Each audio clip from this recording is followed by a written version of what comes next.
esquecer, né, a matéria. Gravação iniciada, uma boa noite a todos, sejam bem-vindos a mais uma aula de Biologia Discursiva com o mestre Ricardo de Cru. Tenham uma excelente aula. É isso. Eu estou sempre mudando. Vocês entendem meus movimentos, mas não compreendem. Tipo assim, aula passada, eu estava dando uma matéria, consegui fechar, de repente, entrei em divisão celular que não tinha nada a ver ali. Por quê? Porque quando a possibilidade de ter a questão aumenta, eu reviso. Eu vou recebendo bisus, aí eu vou fechar ali para não esquecer, né? Divisão celular. E quem perdeu a aula passada, dá uma olhada na gravação. Quer ver? Se alguém aí veio na aula passada, e você que não veio sabe responder,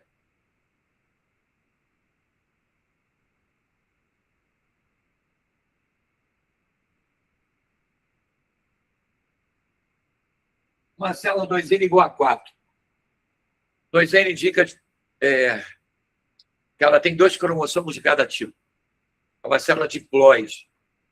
E ela tem 4 cromossomos, 2 de cada tipo. Tá bom.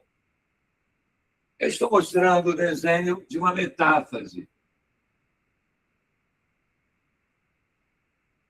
Em que eu tenho 2 cromossomos, porque o número de cromossomos é dado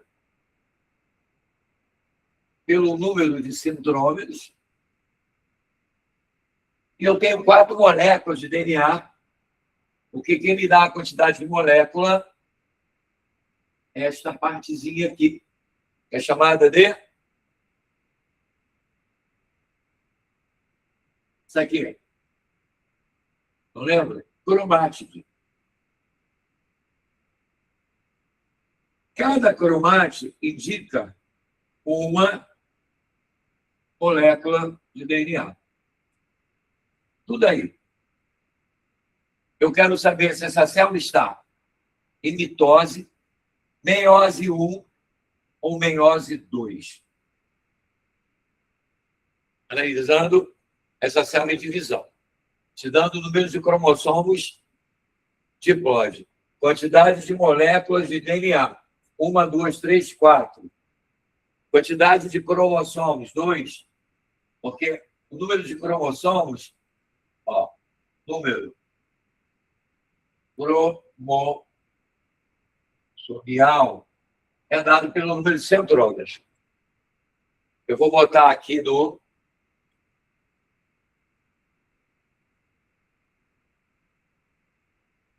Oi. É isso. Cadê? Quero a resposta aí. Essa célula está em mitose, meiose 1 e meiose 2. Principalmente do aluno que assistiu essa aula passada, que eu dei isso aqui. Meiose 2? Alguém falou? Essa voz eu já manjo. É Mitose. É a menina que mais responde. Está sempre aí me ajudando. O que mais? Mitose. Você viu a aula passada? Vim. Você ficou sem dúvida? Fiquei. Não é possível. Porque eu dei 3 propriedades. Vou botar 3 desenhos aqui. De uma célula 2N igual a 4. Vou colocar em meiose 1. Vou colocar em meiose 2. Vou colocar em mitose. O que caracteriza a meiose 1? Pareamento dos cromossomos. Então, eu vou ter que criar um desenho que eu tenha 4 cromossomos, mas de 2 em 2 pareados.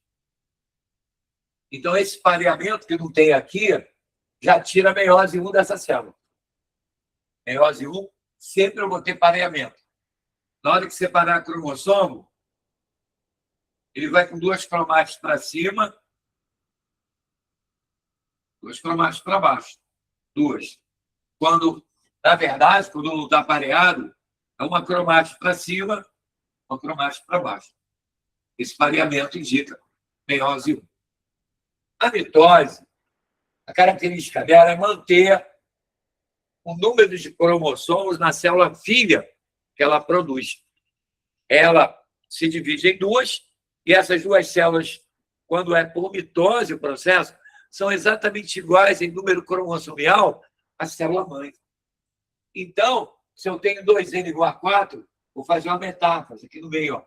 1, 2, 3, 4. Faz a projeção. Na hora de subir, a anáfase, sobe em 4. Na hora de descer, desce em 4. Separa. Uma cromátide para cima, uma cromátide para baixo. E aí a célula vai apresentar 4 cromossomos aqui, a célula filha, né? 4 cromossomos aqui. Então, para eu fazer uma célula em mitose com 4 cromossomos em metáfase, eu tenho que colocar os 4 aí, porque vão subir 4, vão descer 4 e vai manter o número. Esta daqui é que você mais erra, porque é a meiose 2. A meiose 2, ela saiu de uma célula da reducional. Ou seja, olha para cá, 2 cromossomos. Legal. Se eu colocar um do lado do outro, sobem 2, descem 2. Eu não reduzo. Mas se eu fizer, como eu falei na aula passada, o pareamento, na hora que eu separar na anáfase, vai subir 1. Mas está com material dobrado, dane-se. Aqui tem 1 cromossomo. Vai descer 1. E essa fase é chamada reducional, porque uma célula que tinha 2 passa a produzir 2 com 1. Mas está com material dobrado, mas só tem 1. Porque quem dá número de cromossomos é o centrômero. Então, na fase 2, sempre ela vai se apresentar com a metade do número que tinha no início. Então, se ela tem 4 no início, uma célula 2N igual a 4 em meiose 2, a metáfase dela vai ser só com 2. A metade. Por quê? Porque já reduziu na primeira. Então, o que diferencia a meiose 2 da mitose é o fato de, na meiose 2, sempre o número está na metade do que começou. A mitose mantém, a meiose 2 reduz, e o que caracteriza a meiose 1 é o pareamento. Está pareado? Não. Então, não pode ser meiose 1. Ou é mitose, ou é meiose 2. 4 cromossomos. Quando eu subir, vão subir 2, vão descer 2. A célula vai ter 2, a outra célula vai ter 2, que ela vai estrangular metade do que tinha no início. Então, isso só pode ser uma meiose 2. Aí na multa,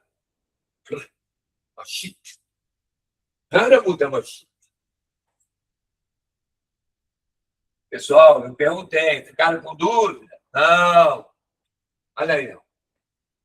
Embora tenha uma aluna que respondeu certo. Não pode. Está com dúvida? Pergunta. Faz de novo. Vou dar uma segunda oportunidade. Olha para cá.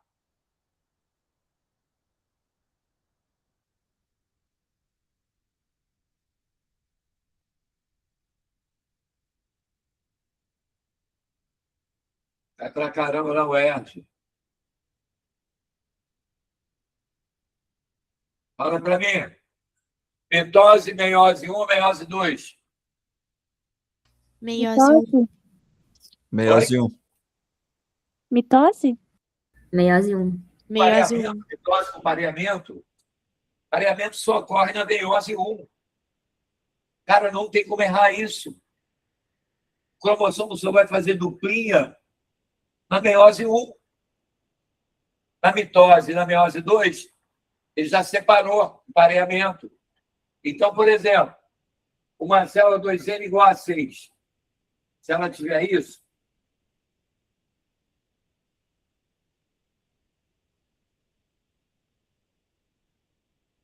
aí, comecei com quantos? 6. Quantos vão subir quando separar 3? Quantos vão descer 3? Essa célula vai estrangulando, vai formar 2. O que fazem aqui? Comecei com 6. É meiose 1? É meiose 1, está pareado? Não está pareado. Só tem um cromossomo. Pareado são 2, cada fio. Está mantido ou está reduzido? Está reduzido. Tinha 6. Meiose 2. Poxa, pessoal, isso aí é muito fácil. Tudo pode errar isso. Questão de desenho. Interpretar desenho, mas nem biologia. 8 tem 4. Meiose 2. 8 tem 4 pares. Meiose 1. 8 tem 8, um do lado do outro. Mitose. Vai manter o número, vai subir 8, vai descer 8. Aqui já está reduzido. Já meiose 2. Tinha 8, agora tem 4. Tinha 6, agora tem 3. Aqui, ó. Agora tem 3, meiose 2.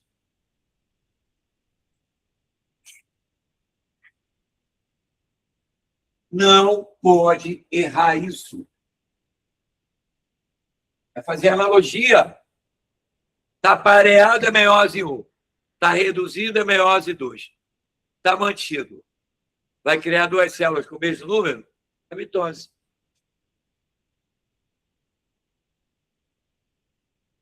Vou pegar aí a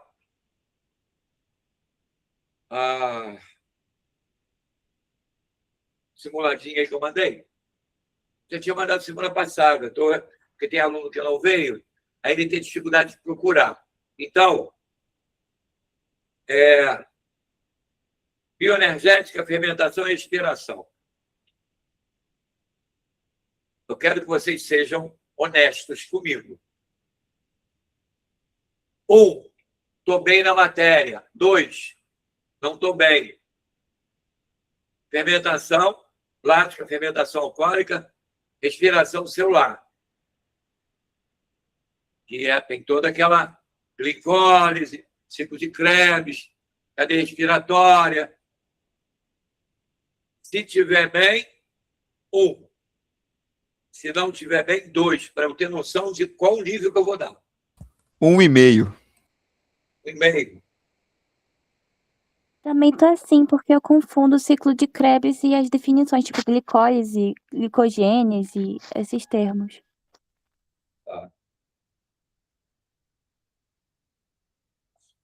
Mais alguém? Cara, só tem 15 alunos dos 20 que falaram que viriam. Bom, passando a prova da UERJ, segundo EQ, a gente vai ser mais rígido, até porque eu estou querendo que seja. Faltou 2. Não pegou a gravação. Demola.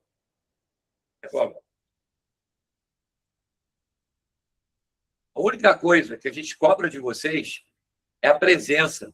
O resto tudo a gente dá. O resto todo vai para vocês. Correção de redação, entendeu? Material, a aula com o professor especializado. Qual o único retorno que o aluno pode dar como respeito e garantia de que esse curso vale a pena ser feito? É a presença. Olha, o negócio está tão difícil que até para elogio está econômico. Ou reclamação. Porque quando se abre lá, elogio ou reclamação, a gente está com a via aberta para tomar esporro, para não dizer a aula foi uma porcaria. Mas nem isso está acontecendo. O aluno não está retornando. Isso dá um... Parece que a gente é invisível. Invisibilidade. Complicado. Bom, vamos lá. Vamos ver como é que vocês estão. Eu botei questões do tipo que a UERJ gosta. Ela faz aquela pergunta envolvendo um sistema. Dificilmente, na respiração celular, ela pede para nomear. Ela pede dificilmente. Então, você tem que raciocinar.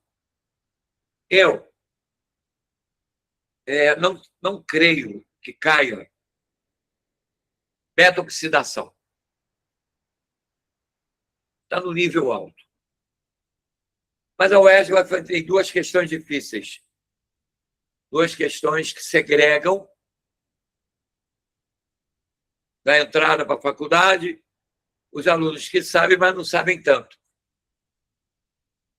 Então, tem sempre duas questões.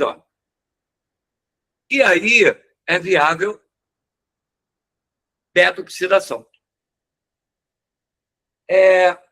Rapidinho, tá, pessoal? Que eu preciso disso para fazer o material. Quem tem noção de beta-oxidação para responder uma prova discursiva?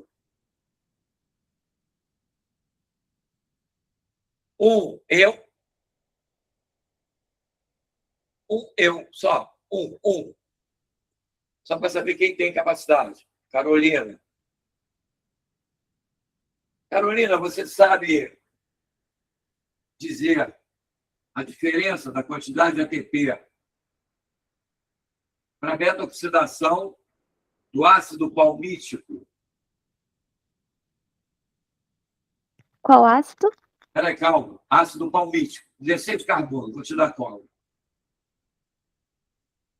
A diferença de ATP entre a produção de ATP, beta-oxidação de um ácido palmítico e de respiração celular aeróbica, usando 15 moléculas de glicose. Essa era a questão que estava pronta e não caiu. Diferença em quantidade de ATP produzido pela beta-oxidação do ácido palmítico e de respiração celular usando 15 moléculas de glicose. Não quero a resposta, não. Tá, perdão. Poderia fazer? Tem uma fórmula, se eu não me engano. Hã? Se eu não me engano, existe um jeitinho, tipo uma fórmula, que é contando o ciclo. Não, não daria para resolver aqui. Sabe? Não existe uma fórmula, existe um detalhamento. Você vai descobrir o que vale um FAN. A cada beta-oxidação, de 2 em 2, você corta. Esse corte cria um FAN. Esse FAN tem a representação, né, do ATP, dos produtos produzidos pelo NAD, quantos NADs, quantos FADs e quantos ATPs são produzidos em cada corte desse. E aí você usa isso aqui para calcular o ATP de 16, calcula a da glicose, 15 moléculas de glicose, dá 32 ATPs em média em cada molécula, e depois a pegadinha maior, que ele quer a diferença entre os dois. O aluno não faz. Isso aqui não diminui um do outro. Professor, você pode mostrar na prática para mim? Oi? Você pode mostrar como descobre para mim, por favor? Agora? É. Não, isso aqui? Não dá. Eu vou ter que dar uma aula aí qualquer de respiração, que eu vou dar ainda, para mostrar isso aí. Hoje não, porque senão eu não consigo fazer nada que tem aqui. Mas eu vou fazer. Eu ia fazer isso segunda-feira. na aula de segunda, né? Mas aí agora, que eu for fazer na aula de segunda, eu faço na quarta também. Bom, não vou repetir, porque tem aluno que assiste nas duas. Vou ler. O processo de vinificação, produção de vinho, né? Transformação de suco de uva em vinho através da ação de leveduras. A palavra levedura indica tipos de fungos. Levedura é fungo, não é bactéria. Então, quando a pergunta vem com levedura, a resposta é para fungo. As bactérias, não. Levedura representa a palavra fungo. São variadas. Saccharomyces cerevisiae é uma levedura, é um fungo usado nos processos de fermentação, por exemplo, para produzir o pão. Pão é o fermento biológico, é fungo. Ah, então é champignon? Não, não é champignon. Champignon é um tipo de fungo. Ah, senão eu ia botar no meu estrogonofe, porque o champignon é tão caro. Aí eu ia. Vai ver o que vai acontecer. Vai jogar fora, vai fermentar aquilo, vai espumar. Bom, voltando.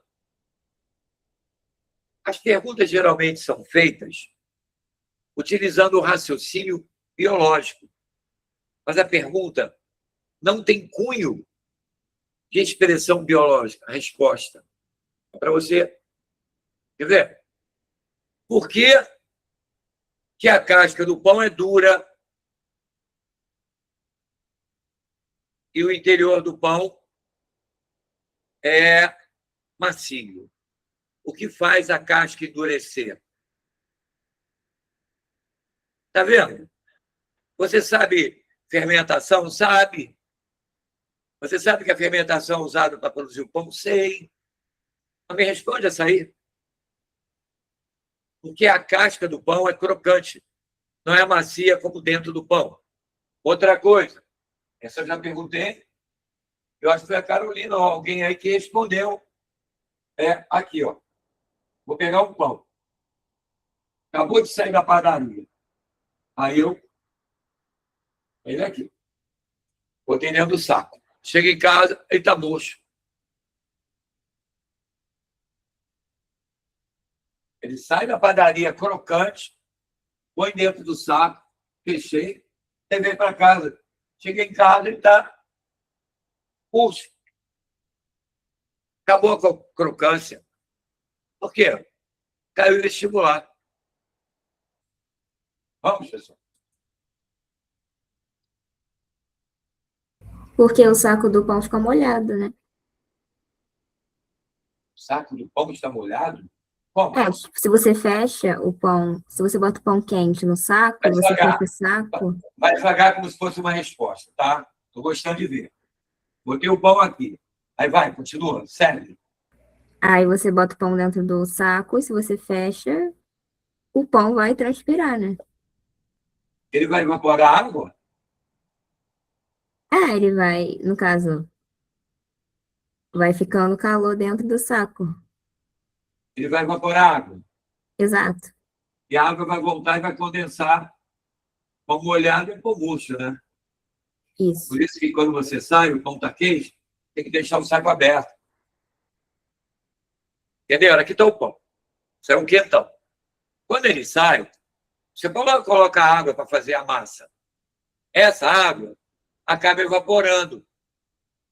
Só que com o saco fechado, esse ar, entre aspas, que é a água evaporada, vai bater no saco, vai umedecer o saco e vai voltar para o pão também e molhar a superfície do pão. E ele vai murchar. Sacou? Pão quente, saco aberto. Deixa evaporar, que aí não vai ter problema. Me diz o da crocância, da casca, rápido. A casca dura e o interior macio. Por que a casca endurece? Tem a ver com contato com oxigênio? Tem.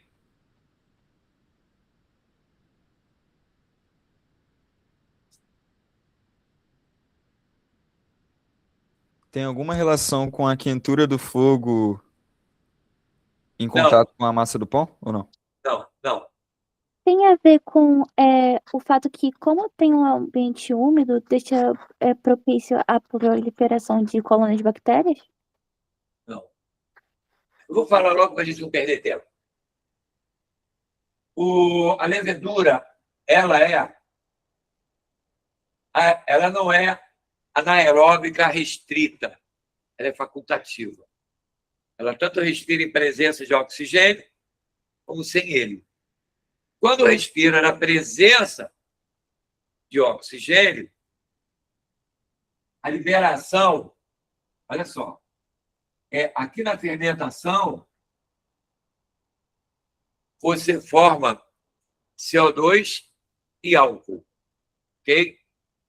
A presença do oxigênio vai eliminar CO2, só que vai eliminar para o ar, não para a massa. Aqui ele fica preso, aqui ele não fica, ele vai para fora.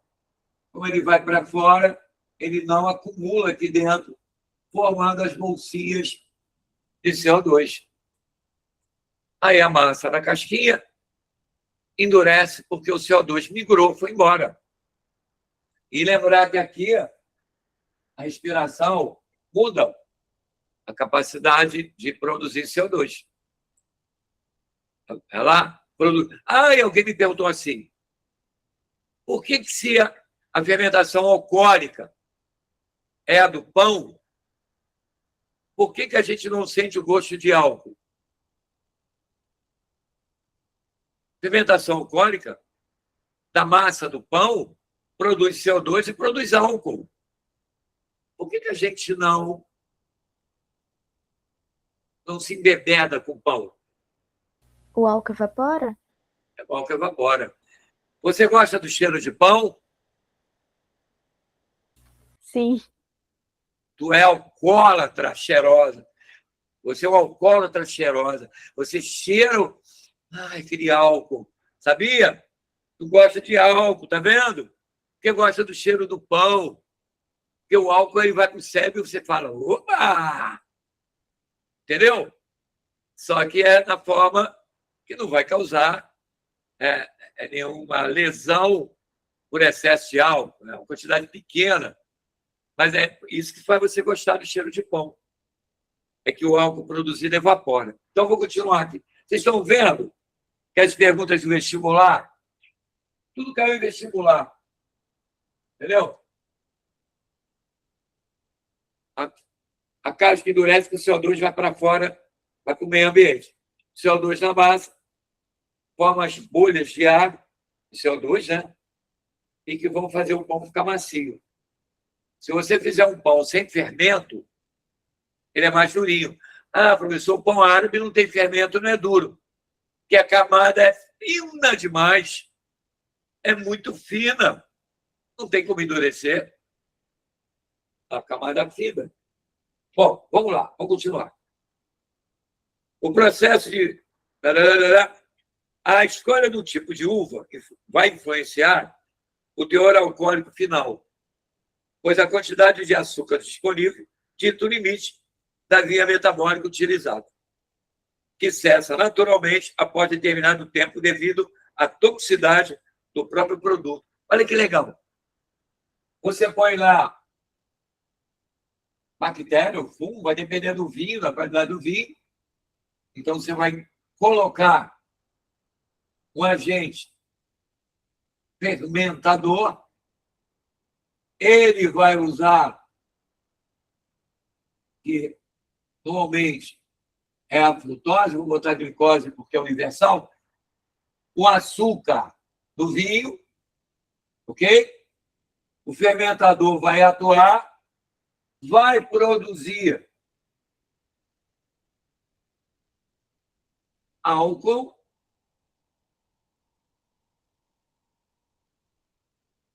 e vai produzir CO2. Fermentação, CO2 vai embora, o álcool fica, tá? A glicose que fica torna o vinho doce.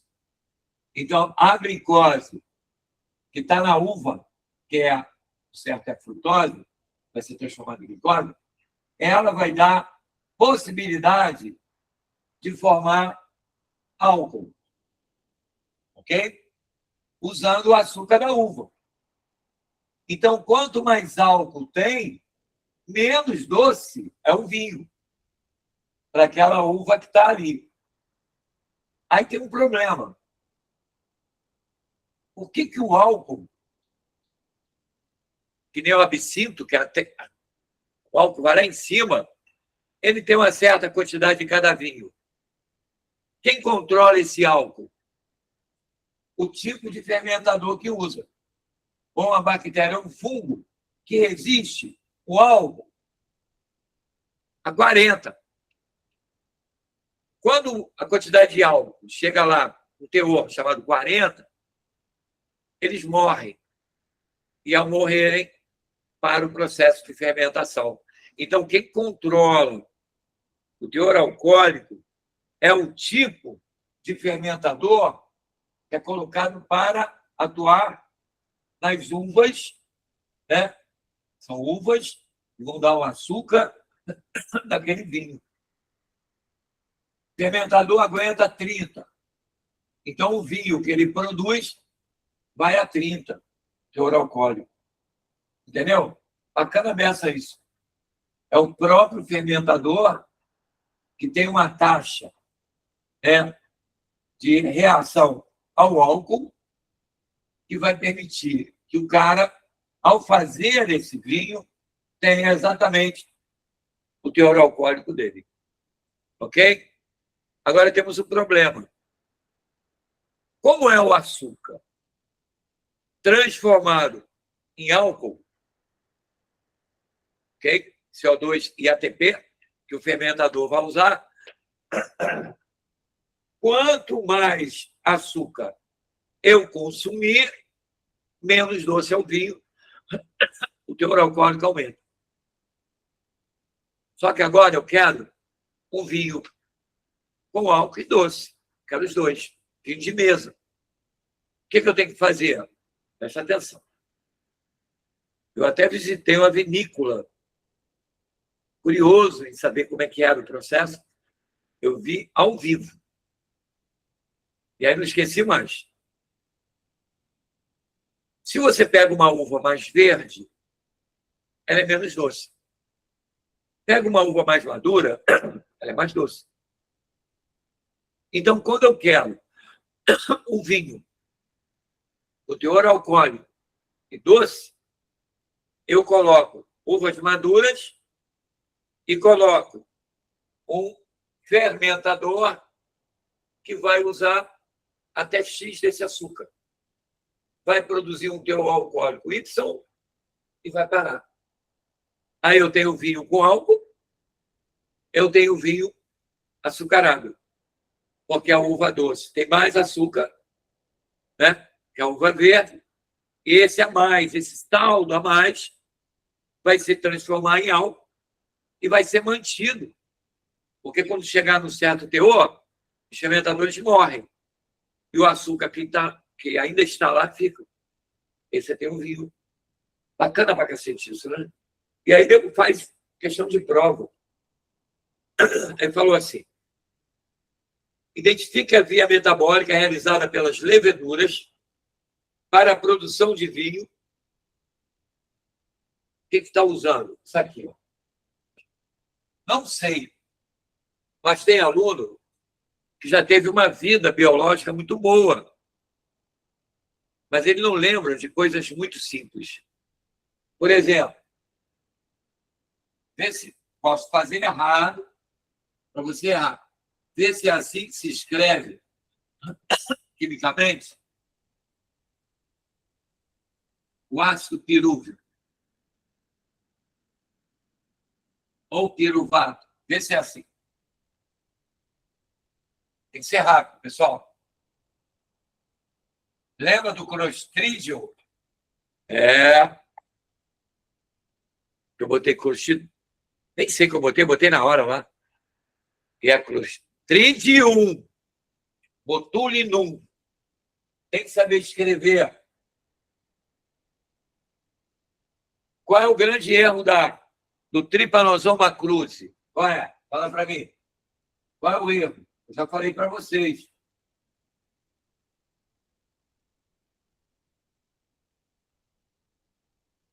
Esse nome está certo ou errado? Vou fazer outro.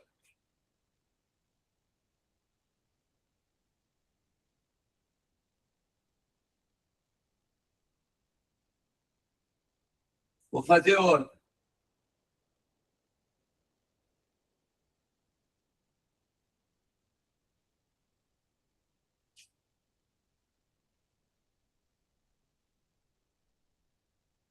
Todos estão errados, todos estão certos. Não pode, né? Qual que está errado? 1, 2, 3. Pessoal, quanto mais rápidos vocês são, alguma coisa me deu alergia. Mais aula eu dou, mais tempo eu tenho para vocês. Menos tempo eu gasto esperando vocês. Fala para mim. Aqui, ó. Depois eu volto para cá.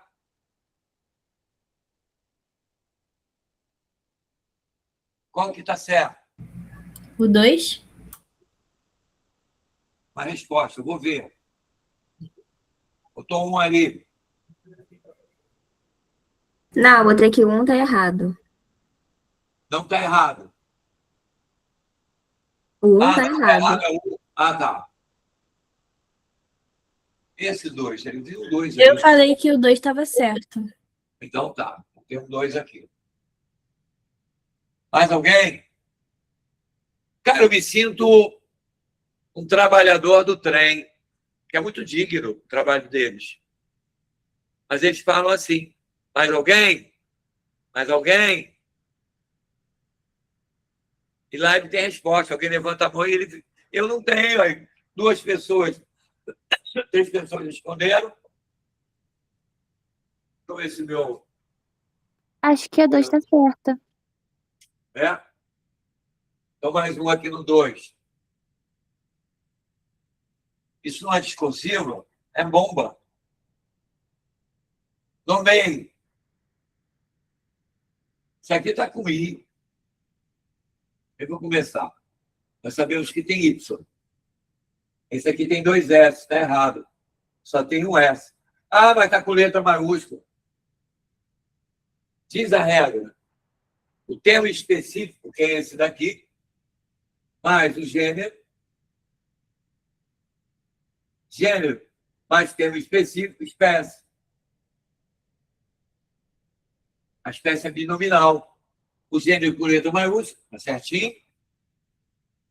Zoma é corpo em latim, só tem um S. Schistosoma manzoni também, da esquistossomose, só tem um S. E esse cruz está com letra maiúscula. É porque diz a regra que quando foi em homenagem a um nome próprio, e esse foi em homenagem ao Oswaldo Cruz, pode ser escrito com inicial maiúscula. Então, como equivale a um nome próprio, só tem um S. O certo é o U. Cuidado com isso. Professor, Oi. então o primeiro, mesmo com o C maiúsculo, tá certo, mas se tivesse minúsculo também teria certo, né? Mesma coisa. É mais fácil botar o minúsculo. Não erra nunca. Mas você pode, em prol da regra, colocar com maiúsculo só para o aluno pensar que está errado. Você não pode fazer com qualquer nome. O termo específico tem que ser com letra minúscula. Ele só poderá ser com letra maiúscula se for referente ao nome próprio, que o caso é por causa do Oswaldo Cruz. Bom, vou voltar para cá. Aqui está o piruvato, o ácido pirúvico. Concordam? Alguém concorda? Não tem erro nenhum aqui?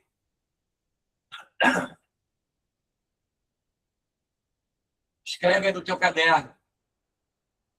Porque é possível, numa prova, ser pedido isso. Esse é o ácido pirúvico. vou fazer a fermentação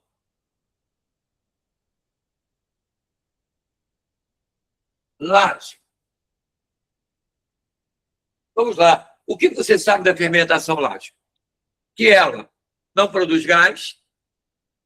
Então, se está tendo fermentação lática dentro do copinho de iogurte, não vai estufar a tampa só estufa se tiver CO2.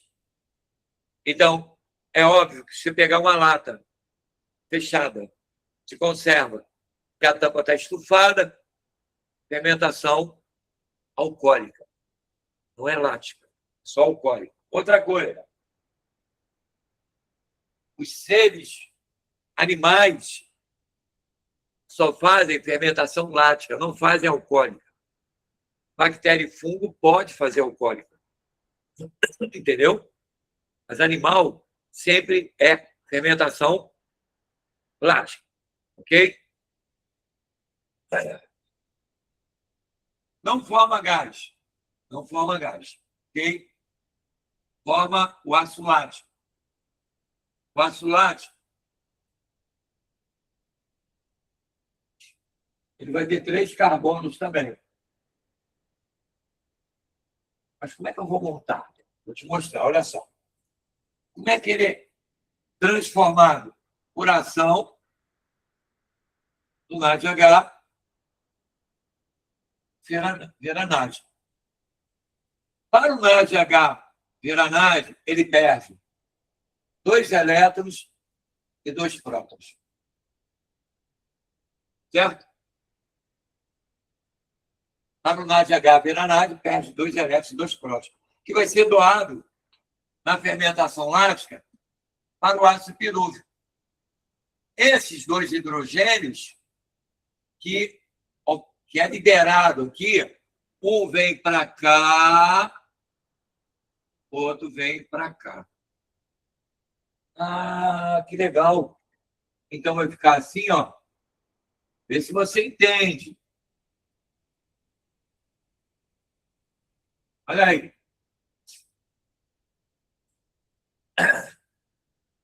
Quando é a matéria do GEL.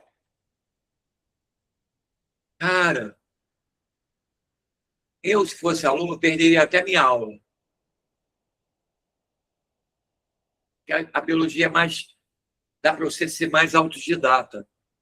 Agora, não perderia a aula do GEL. GEL é o melhor professor de química do Rio de Janeiro. O aluno perde a aula dele. Meu Deus. Ah, mas pega a gravação, não é igual. E a preocupação que o GEL tem de você sair dali sabendo. Ele é excelente. Caraca, ele arrebenta. Eu assisto a aula dele, eu gosto tanto que eu assisto. Ele é objetivo, é direto.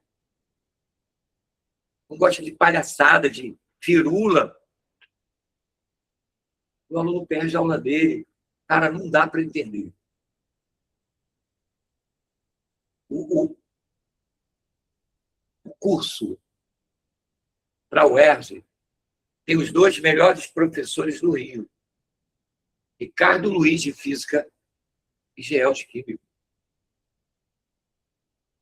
Os 2 melhores. A aula do Ricardo Luiz é um abuso. Ele é meu ídolo. Eu acho ele o melhor professor que eu já conheci na minha vida. O Geel é meu amigo, mas eu acho a aula do Ricardo fantástica. Entendeu? E ele não é muito bem aproveitado. A quantidade de alunos que assistem é pequena. Ah, porque eu não tenho específica de física. Ué, mas tem o Enem. Você tira a rebarba. Usa para o Enem. Entendeu? Como as minhas aulas discursivas, elas dão informação para fazer Enem, para fazer a prova objetiva da UERJ, que vem aí. A informação está toda aqui, tá vendo? Voltando. Entenderam? Então, vamos lá para a química. Quando o NADH ou NADH mais H, eu prefiro abreviar, tá? Perde 2 elétrons e 2 prótons que vão vir para cá, um aqui, outro aqui, tá vendo? Ele fica, o cara que doou, reduzido ou oxidado. Esse cara aqui, ele vai reduzir ou oxidar, bem rápido. Da química. Vamos? Reduzir. Oxida quem perde elétrons. Quem perde. Reduz quem ganha. Se esse cara aqui vira NADH, ele reduziu. Então, aqui, ó, vai ocorrer uma oxidação. Ele vai oxidar, vai perder 2 elétrons, 2 pró, 2 hidrogênios, um vai entrar aqui, outro aqui. Entenderam a entrada? Isso aqui some, ó. O H vem para cá, aí eu abro aqui e vem outro H para cá. E aí eu formo o ácido lático. Presta atenção, tá? Existem muitas perguntas sobre isso. Na fermentação lática, quem é o aceptor final de elétrons?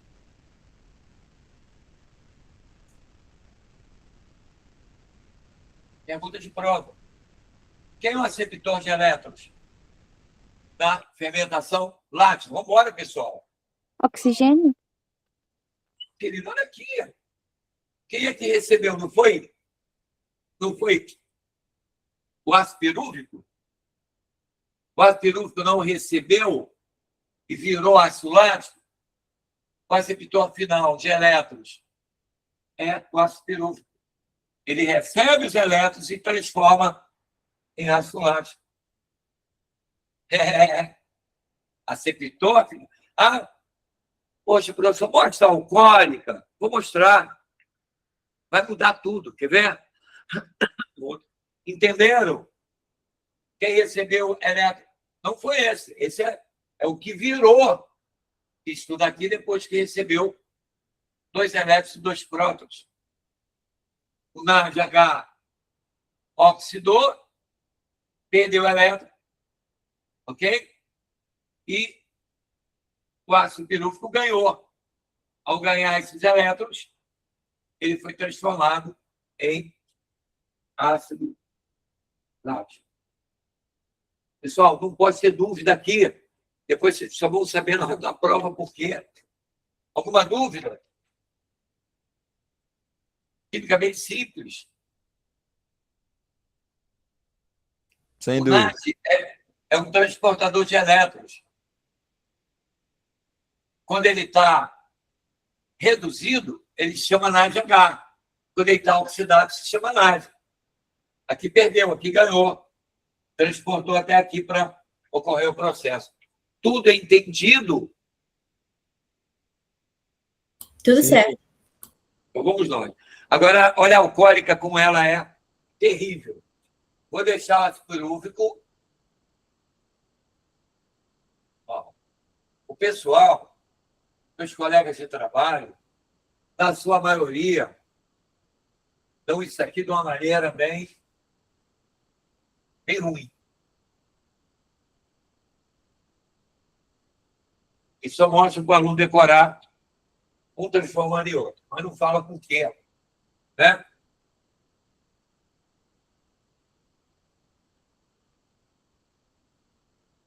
Aí, quem é esse cara aqui? Ácido pirúvico. Ou piruvato. Ácido pirúvico vem da onde? Daqui, ó. A glicose, que tem 6 carbonos, sofre um processo chamado glicólise e quebra em 2 substâncias com 3, que é exatamente essa daqui. A glicólise, da quebra de uma molécula de glicose, produz 2 piruvatos, que faz você errar na respiração celular, quando pede, quantos NADs foram formados no uso de uma molécula de glicose. Você não soma o que acontece com o ácido pirúvico, que entra em separado na mitocôndria. Tem que somar o que acontece nas duas mitocôndrias, para você ter a partir de uma molécula de glicose. Eu vou abrir teu olho para isso. Olha agora que coisa horrível, pessoal. Olha. Copia isso aqui, não.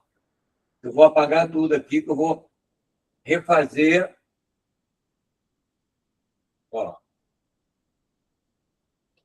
Ok? Na fermentação alcoólica,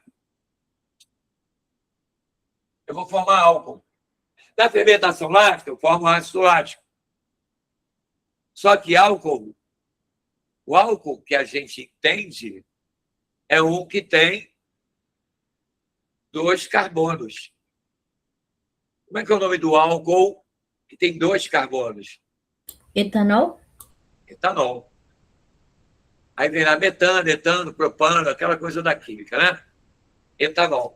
O etanol, que é o que eu quero produzir, ele tem 2 carbonos. Cara, tem uma prova aí, eu acho que foi Viçosa, ou pegou pesado, perguntando por que trata-se intoxicação por metanol com álcool.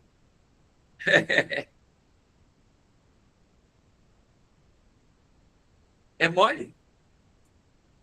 Complexo. A delícia dá isso. Mas é complexo. Caiu no vestibular, eu acho que está pior do que eu faço prova. Eu boto cada questão, mas essa.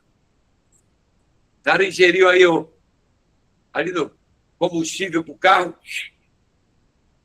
vai morrer. É agressivo pra caramba. Aí é injetado álcool para combater esse álcool aí. Por quê? Porque que eu vou mostrar a questão para vocês mais tarde, para a gente discutir. Lá no final, quando estiver arrematando, agora não, porque a quantidade de cair é quase zero absoluto, aí aqui na UERJ. Mas, olha só, o que vai ocorrer aqui? Um fenômeno chamado descarboxilação, que não tinha lá. Não tinha lá. O que não tinha lá? Quer ver? Tu tem que raciocinar com coisa simples. Esquecer que tem que fazer a teoria de Einstein, valer aqui. Olha só.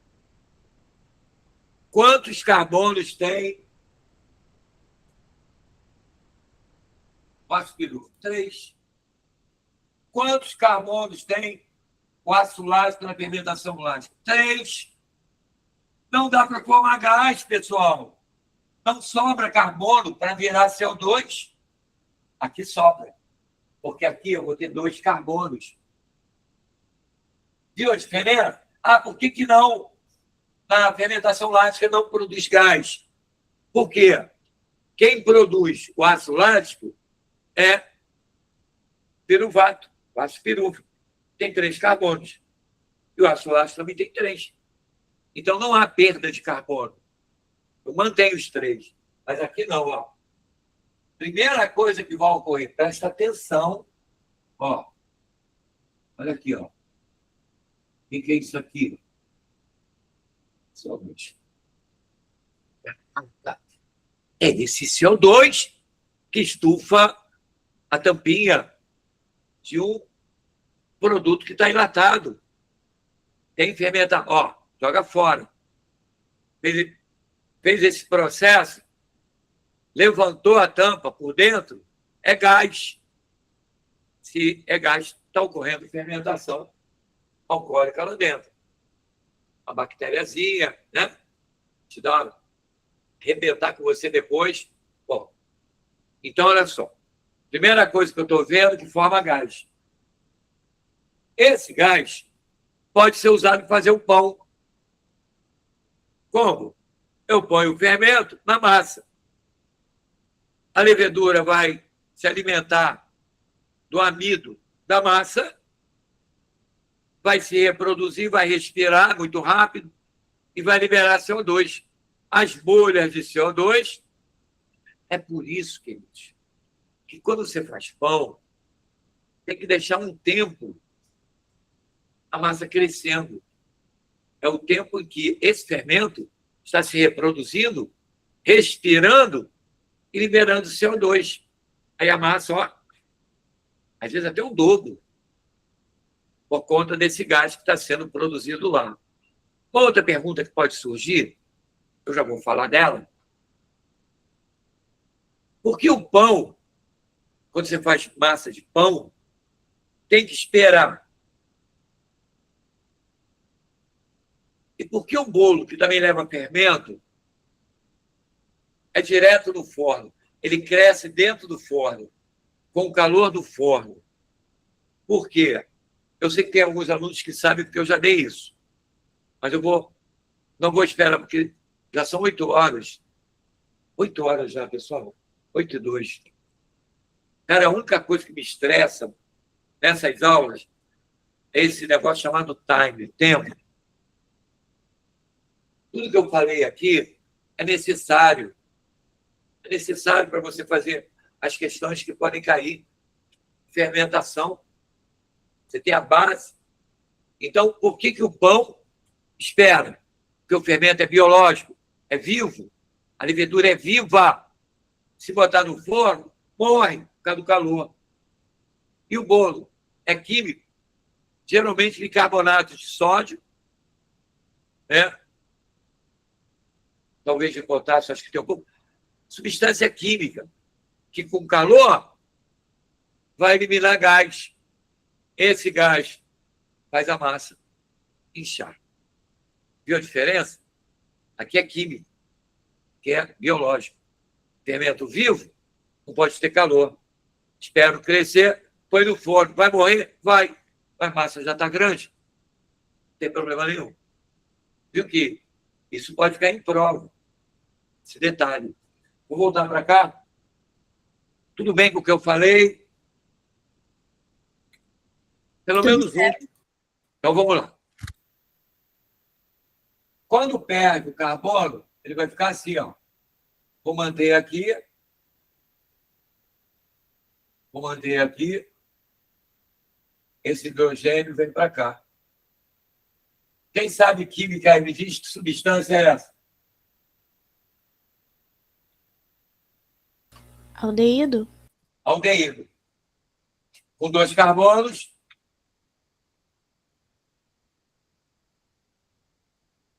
Aceta aldeído. Ou aldeído acético. Legal.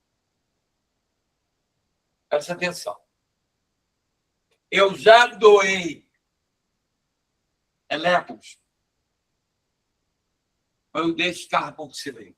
Eu doei elétron aqui para esse cara, querendo a fermentação lática. Hein, pessoal? Não. Não doei. Eu só descarboxilei. Agora eu vou fazer isso. Olha aqui, ó. Na de H, vou doar 2 elétrons e 2 prótons. E aí, como é que vai ficar? Eu vou mostrar. Olha para cá. Isso aqui vai ficar assim, né? Assim, né? E aí, vai ficar assim. E aí eu vou fazer isso. Olha só o que eu vou fazer. O hidrogênio vem para cá. Sai. O outro vem para cá. E aí eu fico assim.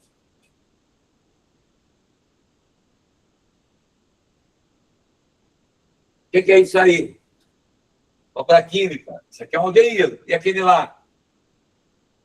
Álcool. É o etanol. Isso aqui é álcool. É aldeído. Etanol. 2 carbonos. Presta atenção. Qual foi aqui a substância que recebeu elétron? Foi o ácido pirúvico? Não, Não. Foi o aldeído? não, Ué, não? Aquele. Foi. Aqui. Ele recebeu 2 elétrons, 2 prótons, é aldeído, virou isso aqui. Virou o álcool. Entrou o hidrogênio aqui e outro aqui. Vou tirar, para você não encrencar. Ó. Olha aí. Era assim. Aí recebeu um próton, veio para cá, ó, de novo, ó. Outro veio para cá. E aí foi gerado o etanol. Quem é o aceptor de elétrons aqui?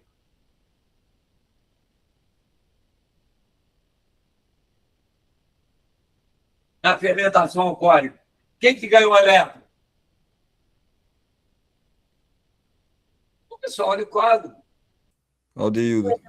Aldeído. Então, no caso da fermentação alcoólica, essa pegadinha desgraçada, aceptor final de elétrons é o aldeído. Se quiser botar, acetaldeído. Pegadinha. Cai para cacete prova isso. Aceptor final da respiração aeróbica. Quem é que recebe os elétrons?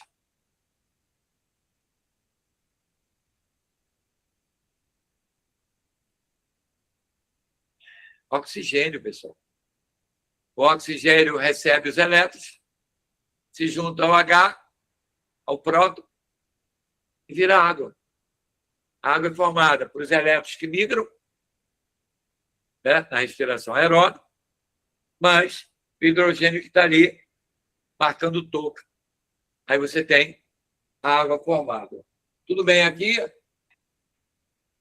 Professor, o senhor pode explicar de novo? Porque eu não entendi porque só o aldeído ele recebe os elétrons. Eu pensei que seria o aldeído e o etanol. Ou Não, querido, então é o resultado do que aconteceu aqui. A substância que recebeu elétron foi essa. Como é que ela era? Era assim. Ó, não descarboxilou? Essa daqui Sim. é essa daqui, ó. Aqui. Aí, acabou. Você tem aldeído. Mas a fermentação não é alcoólica. Você quer formar aldeído ou álcool? Álcool. Álcool. Então, esse aldeído vai ter que receber um próton aqui, um elétron, um próton aqui e um elétron. E essa introdução dos 2 elétrons, 2 prótons, que é o aceptor, vai indicar que ele é aceptor de elétron, vai receber o elétron, e vai ser transformado em etanol. Então, quem recebeu foi o aldeído. E, ao receber, ele foi transformado em álcool. Por isso que quem é o aceptor é esse cara aqui. Depois, esse daqui não. A única coisa que o piruvato fez foi perder carbono. Perdeu. Não aconteceu mais nada. Descarboxilou. Saiu o CO2.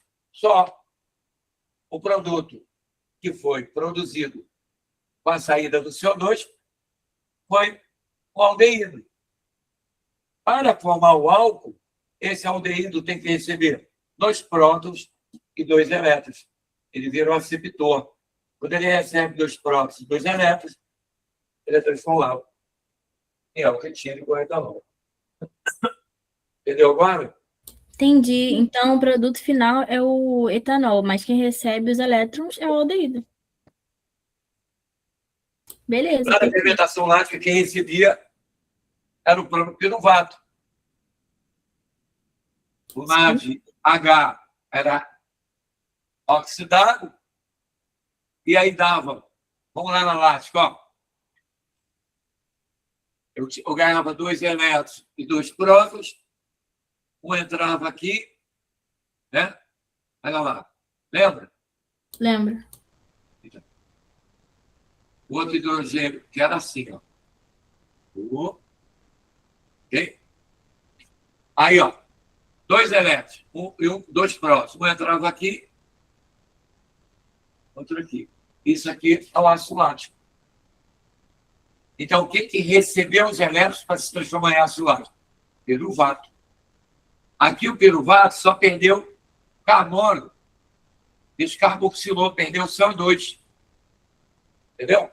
Aí, o produto da descarboxilação foi acetaldeído. Esse acetaldeído que vai ganhar 2 elétrons e 2 prótons. Ok? Ok, perfeito. Então, vamos lá. Vou ler a questão. Estou na questão ruim. E eu não parei de falar. Por quê? Responder a questão só, pessoal, é fácil. Mas vocês não aprendem nada. Aprendem a responder essa questão. O negócio é... Tem que aprender a matéria para poder fazer a questão. Né? Identifique a via metabólica realizada pelas leveduras. O que é via metabólica? Respiração aeróbica. No caso aqui, fermentação. Aí eu pergunto, do vinho, é alcoólica ou é lática? Alcoólica. Então, tem que botar alcoólica. Está perguntando desse exemplo, né? A produção de vinho. Então, tinha que colocar, se você põe só fermentação, não estava completa a resposta. Tinha que ser alcoólico. Outra coisa que ele pergunta. Qual o saldo líquido de ATP gerado por molécula de glicose consumida? Cada molécula de glicose usada pelo fermentador vai liberar ATP.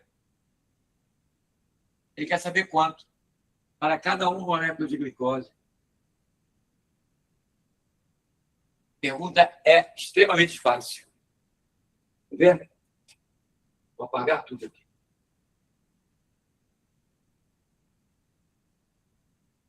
Pessoal, eu tento tirar aquela dúvida mais interna que você tem. Entendeu? Que você não conseguiu a resposta à tua pergunta, no nível que você queria, para fazer você crescer. Olha aqui. Toda fermentação é assim, ó. Pega a glicose, transforma em ácido pirúvico ou piruvato. Esse é piruvato, né? Mas não está errado botar ácido pirúvico. Tá vendo? 2, cada uma com 3 carbonos. E o ácido pirúvico vira álcool. E o ácido pirúvico vira ácido lático. Tá bem? Dos 2 casos, na hora que eu transformei o ácido pirúvico em álcool ou o ácido pirúvico em ácido lático, eu liberei ATP? Eu liberei ATP naquelas reações que eu fiz? Não. Acho que não. Eu mostrei para vocês, essa transformação molecular, não a liberação de ATP. Ué, quando o ATP é liberado na hora da glicólise, que é a quebra da glicose em 2 piruvato. E aí eu produzo 4 ATPs. Só que eu gasto 2. Então, o saldo para cada molécula de glicose quebrada, tanto na fermentação lática como na alcoólica, 2. Essa é a resposta.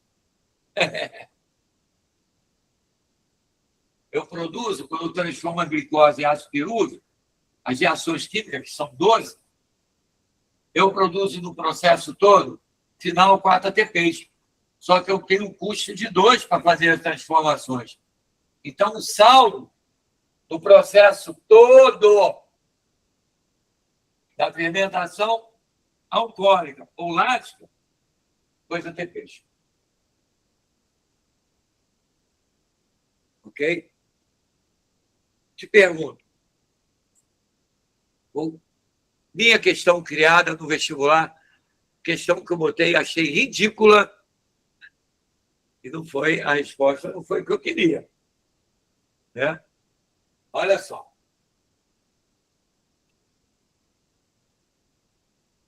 Uma bactéria móvel.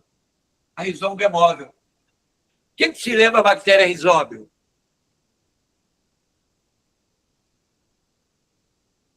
Tem um delay aí? Tem? Proteína. Não. Aminoácido. Ciclo do nitrogênio? Não. Ciclo do nitrogênio. Mais.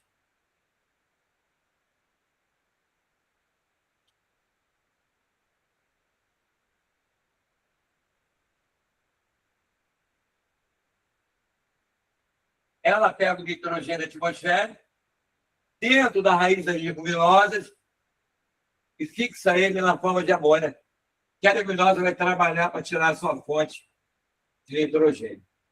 Esta ligação entre dois nitrogênios não pode ser quebrada por nenhum animal, nem nenhuma planta, só por alguns tipos de bactérias.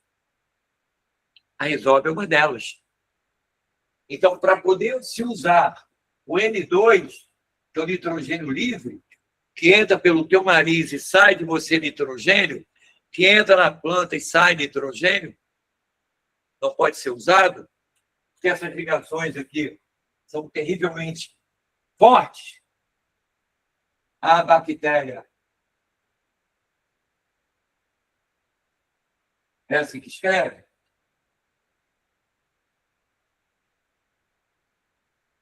É. É assim que escreve. Ela tem uma enzima que quebra essas ligações, abre o corpo do nitrogênio para ele se transformar no composto usável pela leguminosa. Fala aí. Nome da enzima. Eu já dei aqui. Nitrogenase? Isso. Quem falou? Fui eu. Giovana. Você é linda. Nitrogenase. Ó.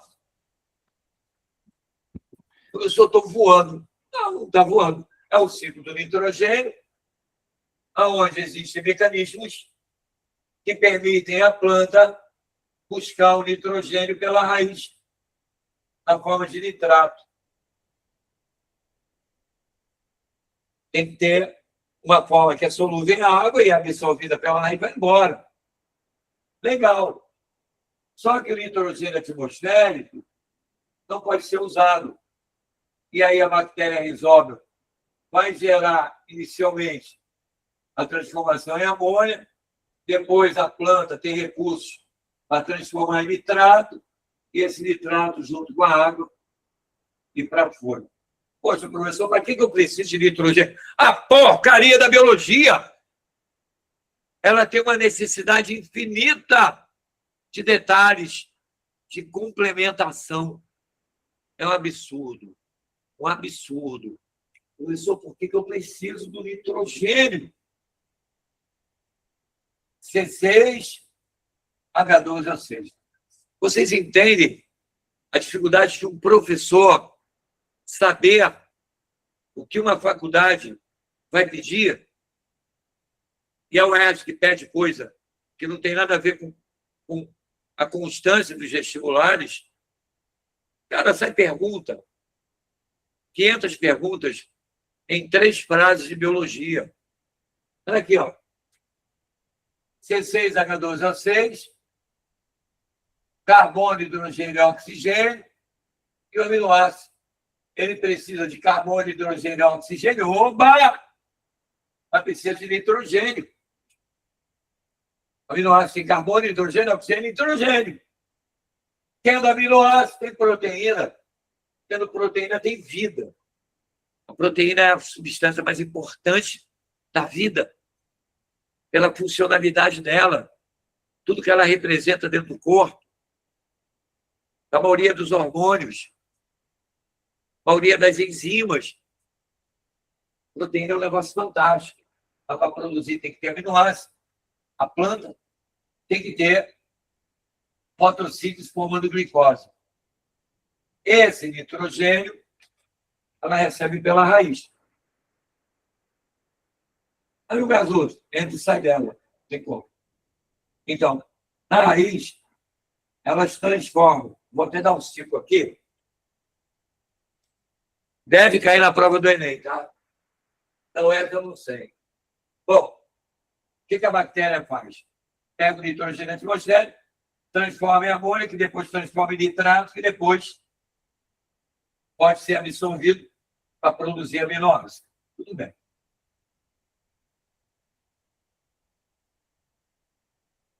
Pessoal, ciclo do nitrogênio é, na ecologia, o ponto que mais cai. Cai mais que relações de seres vivos, cai mais que teia, que cadeia, que sucessão. É o ciclo do nitrogênio, tem que saber ele inteiraço. Rapidinho comigo. Ó, a planta está aqui.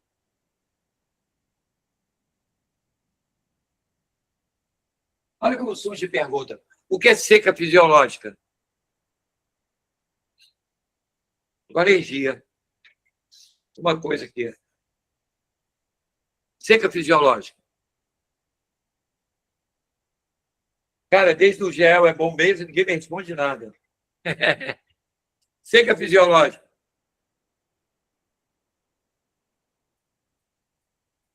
Não? Seca é falta d'água, certo?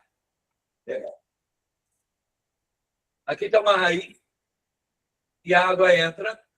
Por que a água entra na raiz? Porque a raiz tem uma área chamada região lisa que absorve sais ativamente. Oba! Transporte ativo de sais indica que vai ter momento que tem mais sal aqui do que aqui. Meio ambiente. Para ser ativo, tem que ir de onde tem menos para onde tem mais. Para que a planta enche a raiz de sais?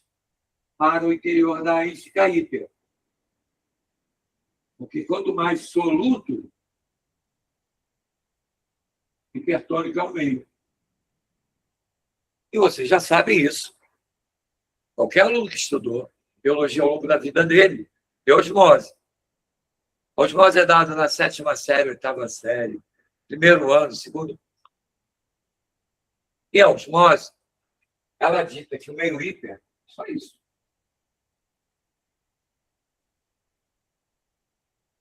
Puxa água. Alguém não concorda com isso? Alguém não lembra? Quanto mais soluto, mais tonicidade o meio. Aqui o transporte ativo de sais é isso aqui de soluto. O sal é um soluto. O meio fica hiper na região lisa. Na região pilífera, ocorre a entrada de água passivamente. Ok? Quando essa água entra, o nitrato que eu vou mostrar agora entra junto com a água e vai lá junto com a glicose da fotossíntese formar aminoácido e formar proteína. Loucura? Loucura. Biologia é uma loucura. Mas você estava falando da seca fisiológica. Ah, legal. Água salgada. Água do mar. Salgada. Tem soluto pra cacete? Tem. ela vai ter mais soluto que a raiz, mesmo absorvendo, vai. Resultado, tem água, mas a água não entra, porque a água salgada vira o meio hipertônico e vai buscar a água da raiz para o meio, não dá água para ela. Então, o que é uma seca fisiológica? Tem água, mas ela não consegue entrar. Numa prótese, há 2 casos. A outra é quando a água está congelada. Você tem a planta, temperatura muito baixa, água congelada. A água congelada não entra, não hidrata a planta. É uma seca fisiológica, não é uma seca por falta d'água. É uma seca porque não consegue usar a água. Entenderam isso aí rapidinho? Beleza. Sim. Ó Deus, vamos lá, obrigado. Aqui, ó. Eu uso muito a minha fé. Uso muito. E tenho problemas na beça. Eu fico pensando, quem não usa, hein?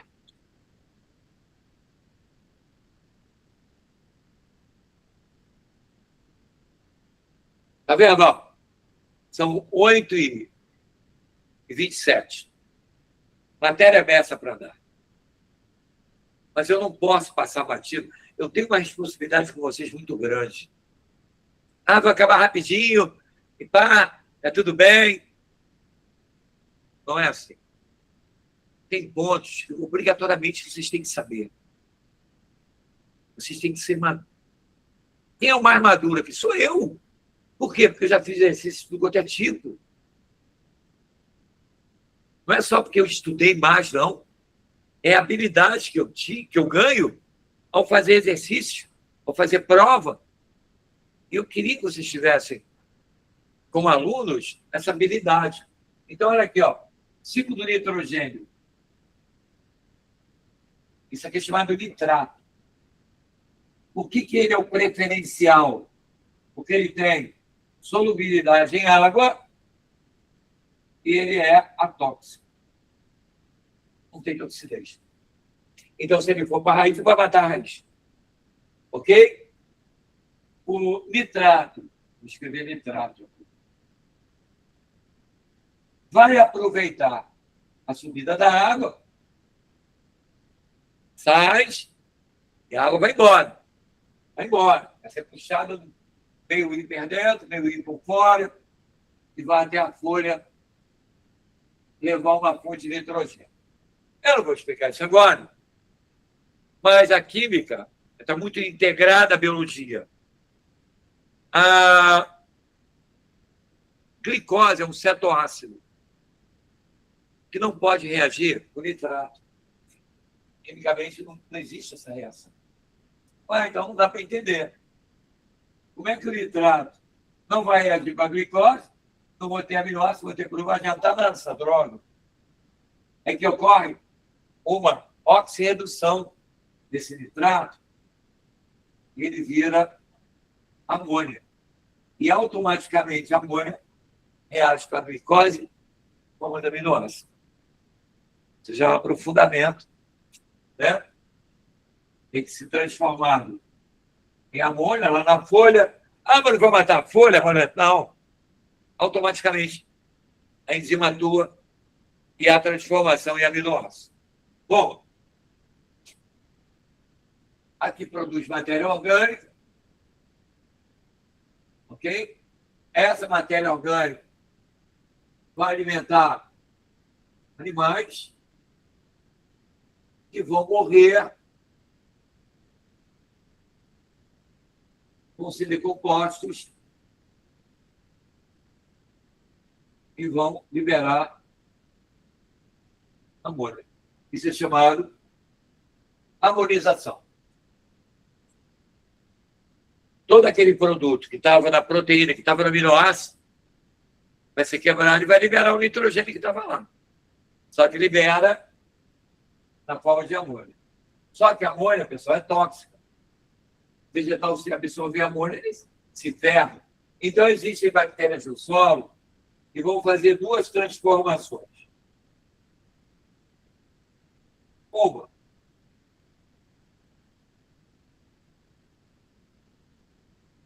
vai transformar amônio em nitrito, são bactérias chamadas nitrosomonas, okay? E esse processo é chamado de, tem que saber isso, hein? Nitrosação. Bactérias nitrosomonas vão pegar a amônia, vão transformar em nitrito, e esse nitrito ainda não é a substância ideal para subir aqui. Então, bactérias do solo vão fazer essa segunda transformação. Nome da bactéria, a principal, tá? Tem muitos. Nitrobacter. Nome do processo, hidratação. Esse conjunto é chamado de nitrificação.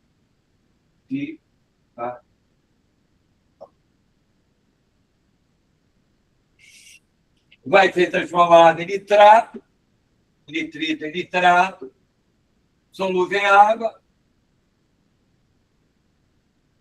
Esse é o ciclo do nitrogênio.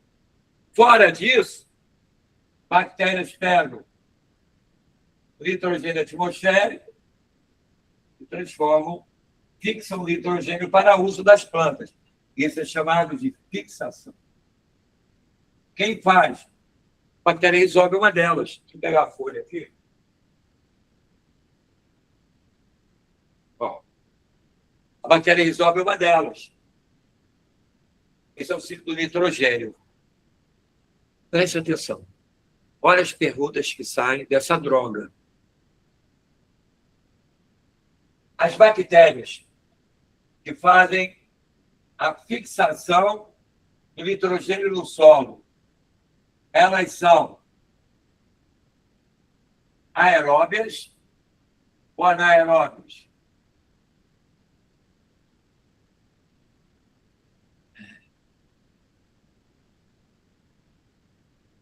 Elas são autotróficas ou heterotróficas? Essas bactérias que eu mostrei aí, que ficam no solo, né? Aqui, ó. Aqui tudo é solo, ó. Ó. Me ajudem, que não está acabando. Fazia parte da matéria hoje. Tem os fariquitos e São anaeróbicas e autotróficas? anaeróbias e heterotróficas. Legal. Quem mais? Autotróficas. São autotróficas. Autotróficas. Isso. Ok, vamos lá, pessoal. Elas são fotossintéticas? Como a luz chegaria aqui embaixo? Embaixo da Terra. Foto é luz. Entendeu? Você corta logo, não pode ser. São duas questões que caíram em provas agora, por tempo. Uma fui eu que fiz. É minha prova. Vamos lá?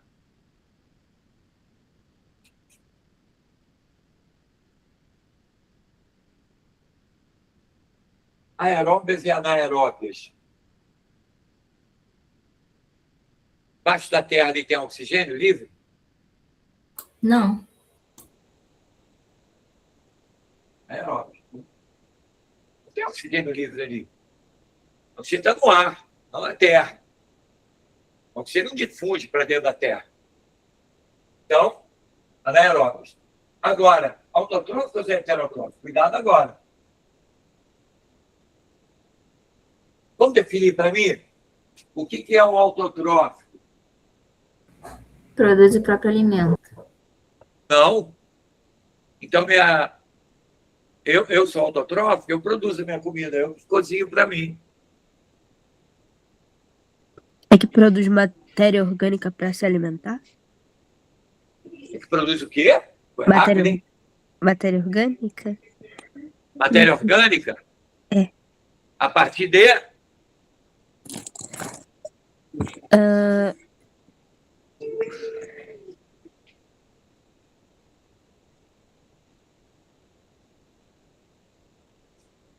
a planta produz matéria orgânica pegando CO2, água e luz. Substâncias inorgânicas. A fotossíntese, né, é um processo autotrófico que usa a luz e que pega a matéria inorgânica e transforma em glicose orgânica. A bactéria Nitrosomonas está usando o quê? Que produto ela está usando? Amônia.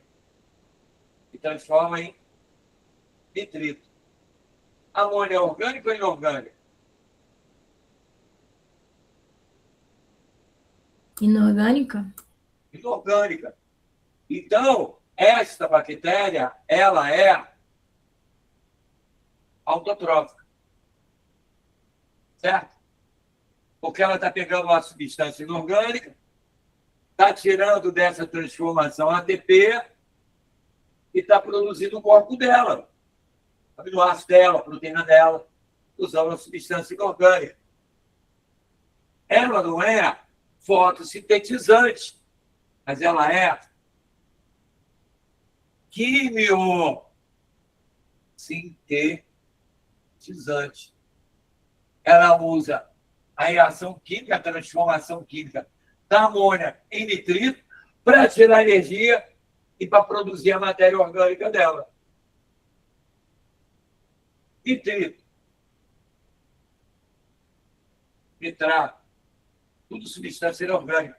Então, a segunda bactéria pega uma substância inorgânica, produz ATP e usa como alimento para produzir o corpo dela. Caramba, é inorgânica e ela produz aminoácido, proteína. O corpo dela é de um ser vivo. E tem aminoácido, tem proteína, tem toda a substância. E ela usou nitrito. Então, ela é quimiosintetizante também. E, portanto, ela é autotrófica. Porque todas, o ciclo do nitrogênio, usam como substância inicial a substância inorgânica. Só tenha cuidado para não botar fotossíntese, porque ali no solo não entra luz. Mas as reações químicas de transformação da amônia em nitrito, do nitrito em nitrato, prova que essas bactérias são quimiosintetizantes. Ok? Ok. Agora eu vou te dar um macete. Um macete. Se o nitrogênio for para o espaço, a bactéria resolve, ela fixa esse nitrogênio para leguminosas que não precisam pegar nitrato do solo. Não depende do solo. A bactéria pega e dá direto para ela. Por isso que a leguminosa pode viver em terreno pobre, em nitrato, desde que tenha a bactéria lá, chamada rizoma. Pessoal, presta atenção agora. Isso é um crescimento biológico de você. Ok? Presta atenção. Vou pegar a raiz da leguminosa e vou encontrar nódulos aqui. Esses nódulos, você tem bactérias rizoma. Vou dar uma dica para você, que eu faço. Quando você está decorando o nome, escreve que você tem duas vias de fixação. A que vai pela tua escrita e que você vê com uma cena que nunca mais saiu da tua cabeça, Se ela fosse falada, podia ser diferente, né? Então, quando você for estudar, leia e escreva. Aqui e aqui. Você guarda melhor as coisas.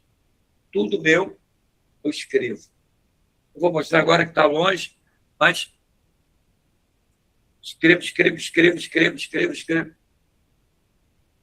Para poder meu cérebro, 74 anos, manter as informações que eu adquiri ao longo dele. Se eu não escrevesse, perdia muita coisa, só pelo escutar. É igual a música. Você escuta uma música e grava, mas se você escrevesse e lesse a música e escutasse, a rapidez com que ela ia ser fixada seria bem maior. Voltando para cá, presta atenção. É para você crescer, tá bom? A bactéria rhizóbio é uma bactéria móvel. Então, por um processo chamado químio, eu já dei, tactismo, movimento orientado em direção a um estímulo. A leguminosa absorve um perfume, a bactéria enganada passa pelas outras plantas e vai até a raiz da leguminosa, que é escolhida para essas bactérias fixarem esse nitrogênio. Olha que eu vou tentar pegar vocês. A relação entre essas bactérias e a leguminosa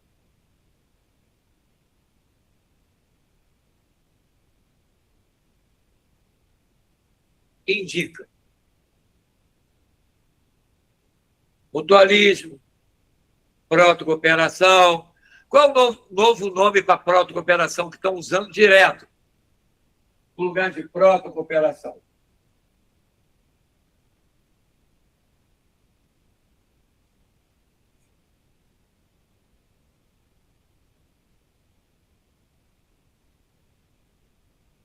Mutualismo. Não? Facultativo. Por que essa palhaçada? Eu não sei. Mas é uma palhaçada de ficar mudando o nome para dizer que foi ele que criou o nome. Tem um biólogo babaca aí, francês, que é metido pra cacete, ele vive fazendo isso. Esse otário, é um otário. Enganado.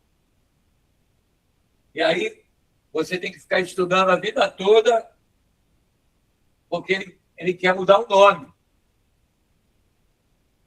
Eu não uso. Mas eu não uso.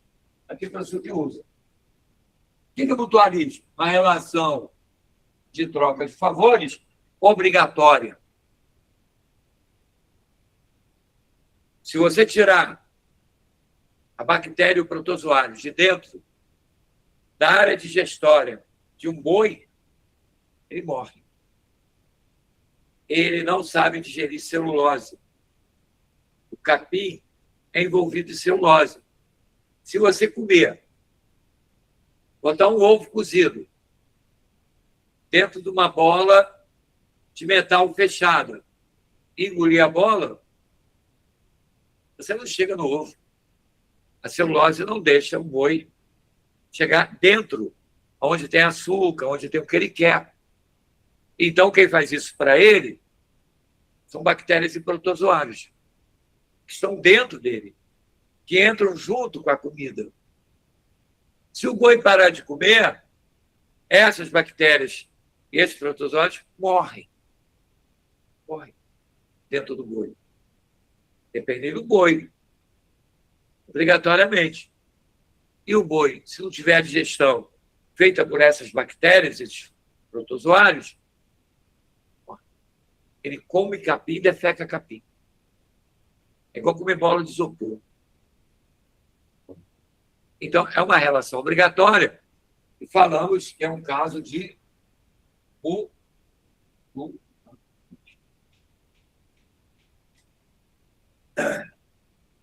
Crocodilo abriu a boca, entrou um pássaro chamado pássaro palito. O que o pássaro faz? Limpa ali os dentes do crocodilo, tira a sanguessuga, que é muito comum atacar a boca de crocodilo. A sanguessuga é um anelídeo, onde tem as minhocas, né? Mas ele é um ectoparasita, que tem uns dentículos que furam a pele e ele fica mamando teu sangue. Você sente alguma coisa? Espertamente eles jogam analgésico. Não sente nada, nem a picada você sente. Ele fica ali. Quando é que a gente vê? Quando a gente sente uma coisa fria na perna, como se fosse uma folha. Você está na água, às vezes cola uma folha na tua pele. Você olha e pensa que é uma folha, vai tentar tirar, não consegue. Ele tem uma ventosa bem poderosa. Aí alguém perguntou, tem como tirar? Tem, um tiro de 12, uma granada. Tem como tirar. Mas uma maneira boa? Tem. Tem. Existem alguns vegetais, né, específicos que têm folhas. Você encostar nela, ela encolhe, você tira. Chegar perto de uma chama, o calor, né, precisa queimar a pele. Chegar perto, ela encolhe e você tira. Ou serra a perna. Tem várias maneiras. Bom, é a melhor e a pior. Se for sogra, granada. Sogra, vou tirar essa sanguessuga aí. Tem que botar essa granadinha aqui na tua perna. Vai ser muito bom. Bom, voltando. A pronta operação, então, o crocodilo está com a boca aberta, entra o pássaro palito. O crocodilo vai morrer se o pássaro palito não comer isso aí? Não. O passarinho só usa o alimento que veio do crocodilo? Não. Como outras coisas, em outros lugares. Então, não é obrigatório. É o que você chama de proto-operação. O símbolo é o mesmo. Aqui tem obrigação, aqui não tem. Aí vem o cara e fala assim, não, se o mutualismo for facultativo pode ter, pode não ter. Não é obrigatório, é facultativo. E falou que isso aí seria a mesma coisa que proto-cooperação. E não é obrigatório. Não deixa isso aqui quietinho, aí vai lá e inventa aquele nome ali para substituir esse. Aí tem prova que cai. Mutualismo facultativo. O aluno do mutualismo é obrigatório, mas esse é facultativo. Ok? Eu quero saber dos senhores. A relação entre a bactéria Rhizómio e a leguminosa é mutualismo, é proto-cooperação ou é comensalismo?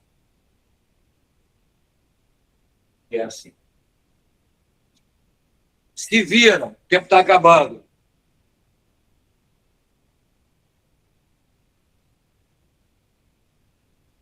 Mutualista.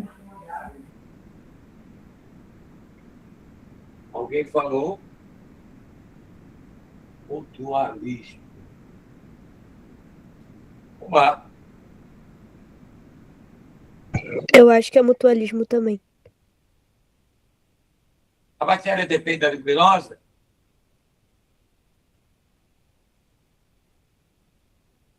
Depende. Por quê? Porque ela se alimenta. Ela não é autotrófica, não? Ela não é quimiosintetizante, não?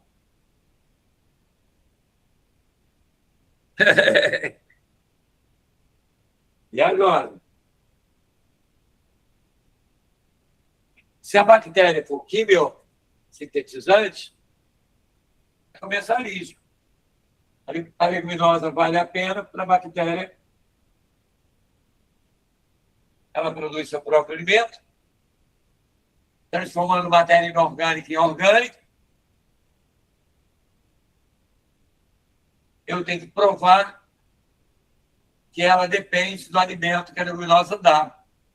Como é que eu vejo isso?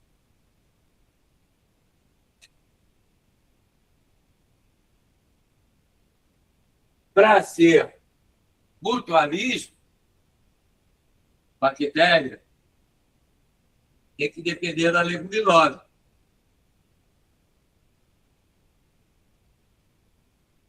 Seria um caso onde o que a bactéria, tipo, produz não é o suficiente para ela, sabe, continuar viva? Sim, olha só. Vou fechar tudo por causa do tempo, mas a leguminosa dá seiva para a bactéria.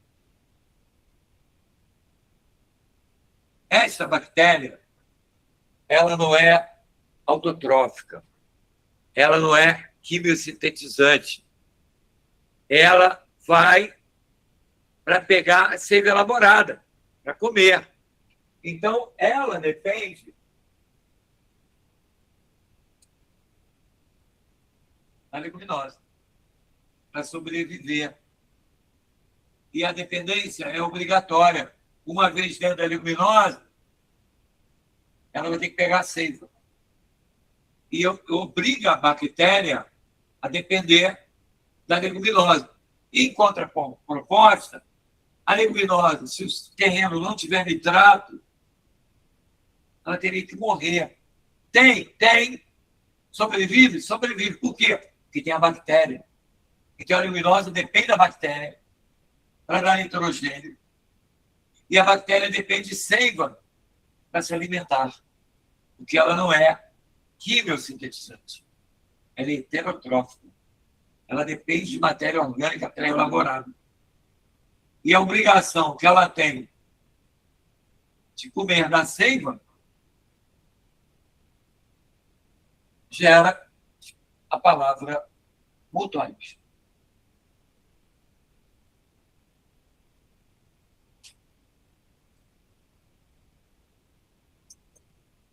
Marcando tudo, só para vocês ficarem de olho.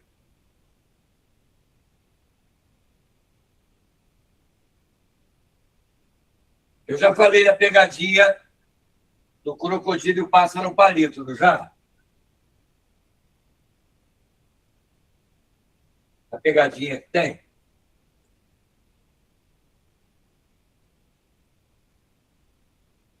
Sim ou não? Eu acho. Pássaro palito e crocodilo. Que tipo de relação existe? Ecológica. Bem rápido, pessoal, 5 minutos só. Protocooperação?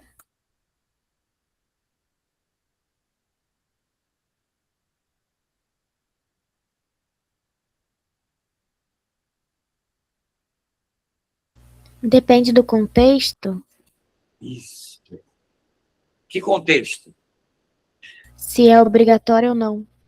Não, olha só. Vou fechar logo. Dente do crocodilo, tá? Resíduos de comida. Pássaro palito come. Céu da boca do crocodilo. Sanguessuga. Quando ele come a sanguessuga, para o crocodilo é positivo. Porque a sanguessuga é um parasita que tira sangue do crocodilo. Ok? Mas quando ele come resto de comida, é zero para o crocodilo. Porque o dente do crocodilo não produz cárie. É um dente renovável. Então, ter resíduos de comida ali ou não, para o crocodilo, não muda nada. Então, cuidado é dizer o que o pássaro palito está retirando. Se ele colocar sanguessuga e resto de comida, beleza. Pronto, cooperação. Ele incluiu a sanguessuga. Agora, se ele põe só resto de comida, aí só o passarinho vai ser beneficiado isso vai virar um comensalismo. Pegadinha do cacete essa.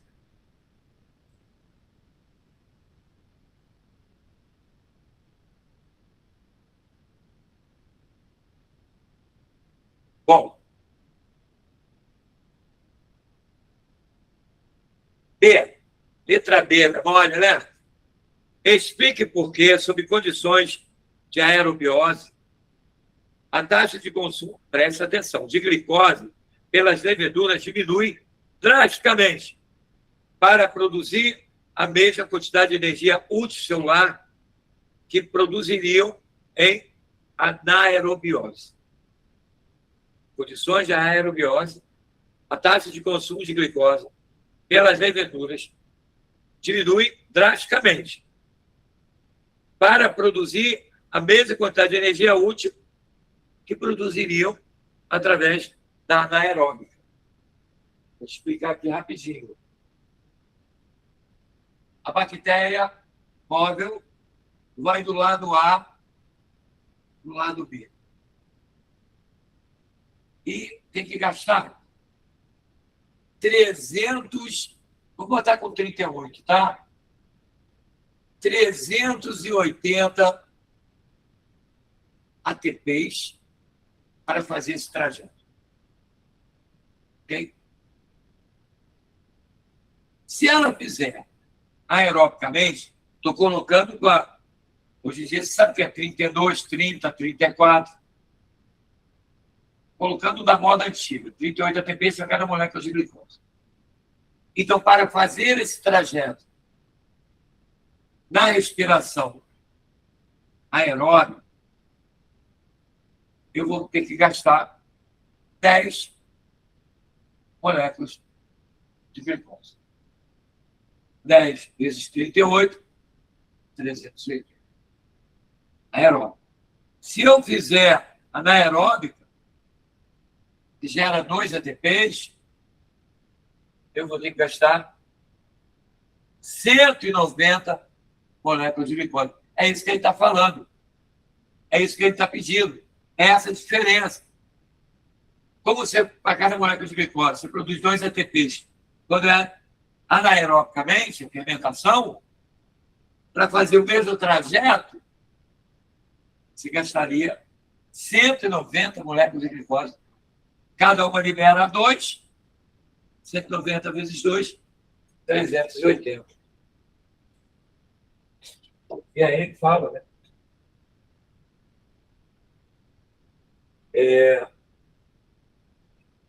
Em condições aeróbicas, né? Rendimento energético é muito maior que a fermentação. Para cada molécula de glicose, 38 ATPs, anaeróbica é só 2. Isso vem da resposta.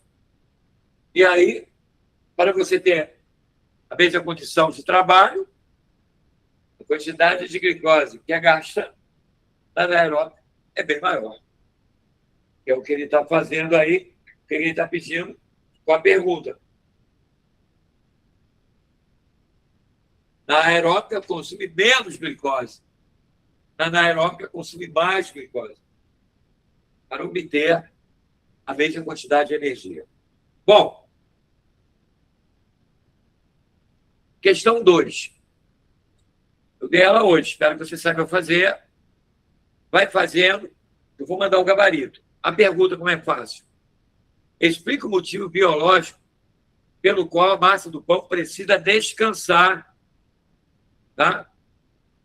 Indicando o gás responsável pelo seu crescimento.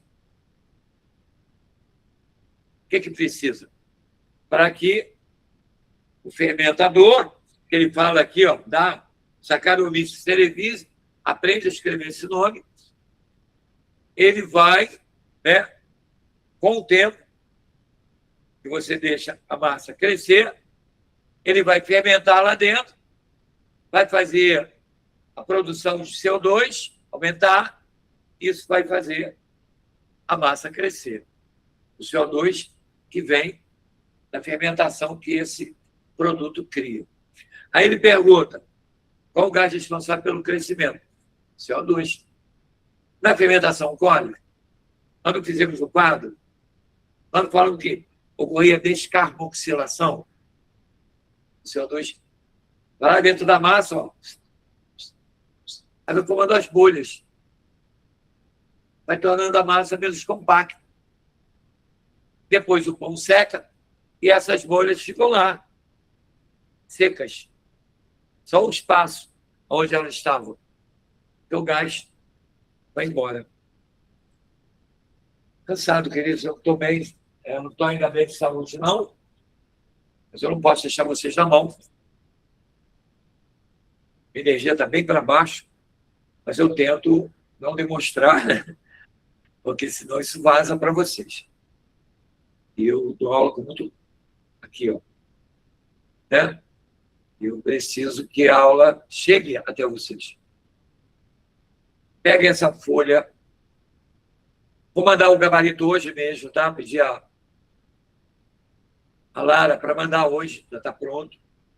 Mas não olhe o gabarito. Tentem fazer. Ok? Essa aula que vem eu vou continuar alguns processos aí dessa folha. Vou te dar outra para você ganhar, né, maleabilidade na tua resposta. Porque a UERJ não pede nada assim, ela pede pelos ladinhos. Foi um prazer estar aqui, fiquem com Deus e até a próxima. Boa noite, professor. Boa noite. Obrigada, professor. Boa noite. Boa noite, boa noite. Boa noite, professor. Boa noite. Fique com Deus.